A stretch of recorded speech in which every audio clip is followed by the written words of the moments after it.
बातमी मुंबईतल्या कुर्ल्यामधून आहे। मुंबईतल्या कुर्ला बेस्ट अपघातात 5 जणांचा मृत्यू झालाय। काल रात्री भरधाव बेस्ट बसनं अनेकांना धडक दिली। कुर्ला एलबीएस मार्गावरच्या मार्केटमध्ये भरधाव वेगानं शिरलेल्या बेस्ट बसनं अनेकांना जोरदार धडक दिली। ही धडक एवढी तीव्र होती की यामध्ये 5 जणांचा मृत्यू झालाय। 30 ते 35 जण गंभीररीत्या जखमी झाल्याची माहिती मिळतेय। जेव्हा हा अपघात घडला तेव्हा अपघातग्रस्त बसमध्ये तब्बल 60 प्रवासी असल्याचं पोलिसांनी सांगितलं। विजय विष्णू गायकवाड, आफरीन अब्दुल सलीम शहा, अनम शेख, फातिमा गुलाम कादरी, शिवम कश्यप अशी मृतांची नावं आहेत। बस चालक संजय मोरे या बस चालकाला पोलिसांनी अटक केली आहे। त्यावर सदोष मनुष्यवधाचा गुन्हा दाखल करण्यात आलाय। या संपूर्ण अपघाताचं सीसीटीव्ही फुटेज समोर आलंय। 332 नंबरची बस कुर्ल्याहून अंधेरीकडे जात असताना हा सगळा अपघात झालाय। दरम्यान या अपघातासंदर्भात पोलिसांची प्रतिक्रिया काय आली आहे पाहूया। आतापर्यंत डेथ झालेली आहे। 25 जण हॉस्पिटलमध्ये विविध ठिकाणी उपचार घेत आहेत। घटनास्थळावरून ॲक्सिडेंट झालेली बस यांना काढण्यात आलेलं आहे। बेस्ट प्रशासनाच्या मार्फतीनं फायर ब्रिगेड, पोलीस, महानगरपालिकेचा स्टाफ या ठिकाणी हजर आहेत।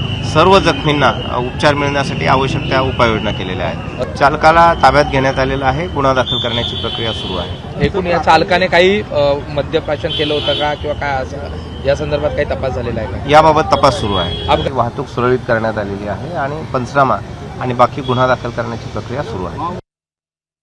बेटचा अपघात या ठिकाणी झालेला आहे आणि या घटनेमध्ये या दुर्दैवी अपघातामध्ये प्रथम 3 आणि नंतर आता माहिती जी आत्ताची लेटेस्ट माहिती आहे त्यामध्ये 2 अशा एकूण 5 जणांचा दुर्दैवानं या अपघातामध्ये मृत्यू झालेला आहे। खरं तर घडलेली घटना दुर्दैवीच आहे।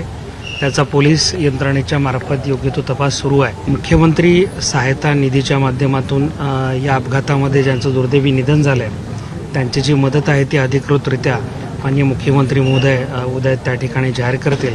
डॉक्टर बाबासाहेब आंबेडकर नगर या ठिकाणी प्रवेशद्वारामध्येच ती बस घुसली होती आणि त्या ठिकाणी BSTची ती मोठी बस इलेक्ट्रिक बस होती आणि ती बस त्या ठिकाणी घुसली होती। 5 ते 6 गाड्या त्या ठिकाणी जवळजवळ त्या अपघातामध्ये संपूर्णपणे इंज्युर्ड झाल्या होत्या आणि बरेचसे नागरिकसुद्धा त्या ठिकाणी जखमी होते। बरंचसं रक्तसुद्धा त्या ठिकाणी सांडलं होतं आणि मी त्या ठिकाणाहून थेट भाभा हॉस्पिटलला आलो। भाभा हॉस्पिटलला जवळ 31 जखमींना या ठिकाणी दाखल केलं होतं। या बाबतीमध्ये कुर्ला पोलीस स्टेशनच्या अधिकाऱ्यांनी त्यांना तात्काळ अटकही केलेली आहे आणि नक्कीच तशी मेडिकल करून जी काही त्याच्यावर कारवाई करायची ती कुठल्याही प्रकारचं त्याला हे करणार नाही तर त्याच्यावर कडक कारवाई जर का दोषी असेल आणि निश्चितपणे त्याच्यावर कारवाई केली जाणार। एबीपी माझा, उघडा डोळे बघा नीट।